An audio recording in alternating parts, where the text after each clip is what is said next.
What's the deal, man? Phil by Craft. Coming up this Saturday, January 31st, we probably have the most anticipated game of the season so far and one of the most anticipated college basketball games of all time, in my opinion. And there's a lot of layers involved in this game that makes this such a big game and such a much-watched game. This game is going to take place in Allen Fieldhouse. Number 14 ranked KU takes on number 13 ranked BYU in the Big 12 matchup.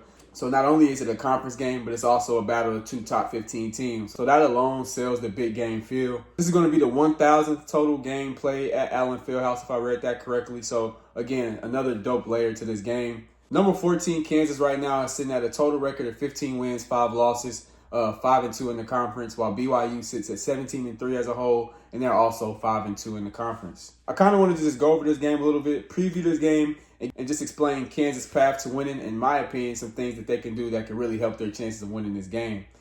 Starting off with some season/team stats leaders of the season so far, AJ DeBansa leads BYU in points at 23 points. Kada leads the team with 7.8 rebounds, and he's only 6'8". And Rob Wright leads the team in assists at 5 assists a game. Moving on to the good guys, Darren Peterson leads the Kansas Jayhawks in points per game at 21 points in just about 27 minutes a game.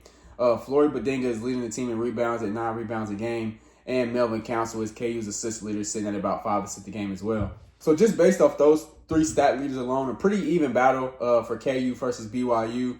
The ESPN analytics gives KU a 62.7% chance of winning. Across all sports, Allen Fieldhouse ranked top 10 toughest places to play. So I would imagine that has a huge impact on why ESPN is favoring KU at 62%. Darren Peterson did not play in KU's last game at K-State due to an ankle injury. Looked like he twisted his ankle or sprained his ankle really bad. I want to say it was that game against Baylor or TCU. Whatever game was prior to the K-State game is where he got hurt. Now, he did finish that game, so that was a pretty good sign. Bill Self said that he should play.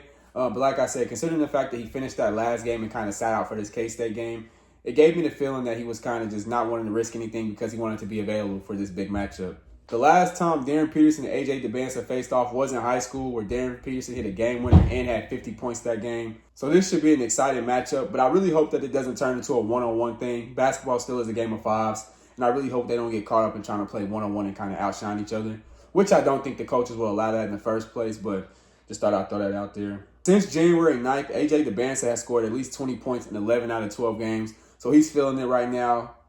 Doing a really good job at scoring and giving BYU the buckets that they need. Now, this is no knock to AJ, but definitely something to keep in mind. Versus non-top 100 defenses, he's shooting an estimated around 67% from the field as a whole. Versus when he's going against top 100 defenses, that drops all the way down to 44%. Now, obviously, once you play a harder defense or more competitive, numbers by default drop. But that's a pretty sizable gap compared to the other guys such as Darren Peterson, Cam Boozer, and guys like that. So definitely something to note considering the fact that KU is one of the best defenses in the nation. Don't quote me on the exact numbers, but I think BYU is averaging somewhere around 80-something points a game, and KU is only letting up around 68 points a game. That's a pretty sizable gap as well. So we're really going to see a really high-powered offense taking on a really high-powered defense in BYU versus Kansas. And I think Kansas' path to winning this game is pretty clear. Pretty obvious on what they need to do. Now, the game still has to get played, and it's easier said than done. But I think the first thing we have to focus on is balanced scoring.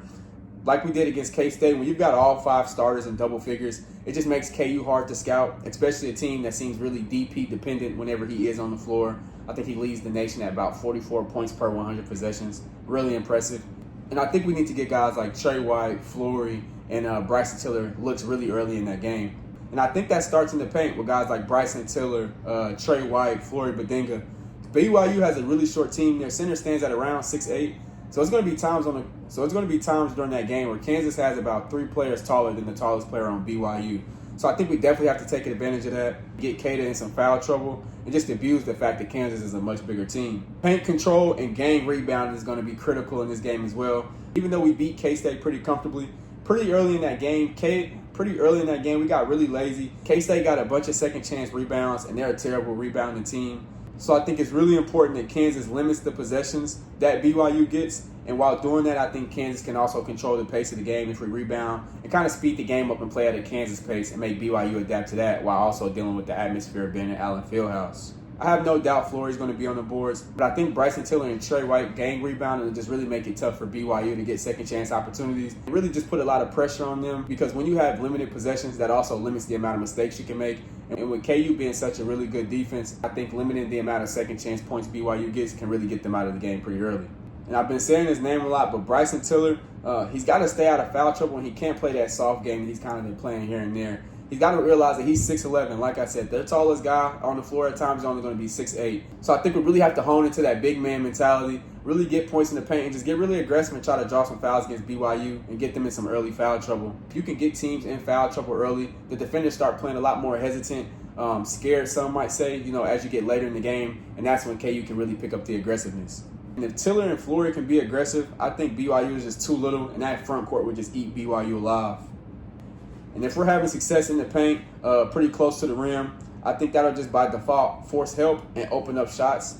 But we've got to hit them. Guys like McDowell, Darren Peterson, Trey White, Bryson Tiller, I wouldn't even mind taking a few long ball shots. Dawson, I think it's really important that those guys get aggressive at shooting those threes, because I think those looks will be there, because I think BYU will just, force the collapse and help. And I take that back. AJ DeBansa, I think, is 6'10", but I really find it hard to believe that he's going to be guarding Flory Badinga. So that's why I said I think the tallest player on the court at times is going to be 6'8", because that's going to be their biggest or tallest rim protector throughout most of the game. I really expect Trey White to kind of pick up most of the responsibility here in guarding AJ DeBansa, but really wouldn't be surprised if we see some switches throughout. Marco Jackson, guys like that kind of like a pest on defense and kind of make AJ really uncomfortable. And personally, I wouldn't even mind seeing Rosario get some clock. I mean, he has 5 fouls. And just get really aggressive with DeBansa and really make it hard for him to score the ball, kind of run him off the three-point line with the energy that Cole has. And as we get closer to this game and as I do more research, God forbid Darren Peterson doesn't play. If he comes in healthy and plays the game that KU's been playing these last few years, these last few games, I think Kansas can actually win this game pretty comfortably. And since the players only meeting, it looks like KU's really locked in. They can come together and be one of the better teams in the nation. So really excited about this game. Kansas versus BYU, January 31st, this Saturday at 3:30 p.m. Let me know what you guys think. Let me know who you think are X factors in this game. Obviously, guys like Melvin Council and Trey White will be really important. But outside of those guys and Darren Peterson, I think Bryson Tiller can really change the momentum of this game with his aggression and his dominance in the paint. This is Fueled by Craft. Appreciate you guys for watching.